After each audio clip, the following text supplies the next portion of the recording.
Ulifikiri sijui? Umejitahidi. Hiyo Mwadela tu ndo ngumu, lakini hizo nyingine nyepesi. Kwani Wasukuma hawaja kutunga jina hapa? Unajua Wasukuma huwa tuna tabia ya kumtunga mtu jina. Hapa Santa Maria. Si ndio hivyo? Nimefika pale wakawa wananiita Hakene. Nikakutana na vitoto fulani hivi vidogo vidogo. Vikanipa baba. Vikawa vinaniita Hakene Gede. Na wengine pia nikakutana nao wakaniita Hakoi. Mimi ni nani nikatae majina. Kwa hiyo sasa hivi unaitwa nani? Hakene Gede. Hakoi piga. Unajua maana yake?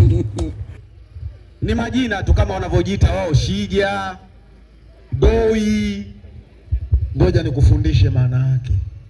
Maana ya Hakene, maana yake ni kafupi.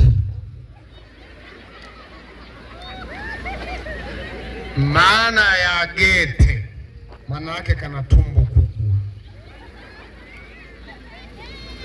Maana ya Hakoi, yani ile Hakoi ni kafupi kama kikombe cha kahawa.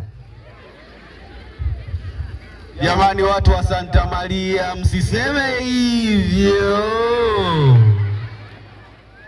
Basi mimi nabaki na majina yangu yale yale. Naitwa Divozi. Mbona sisikii? Naitwa Divozi.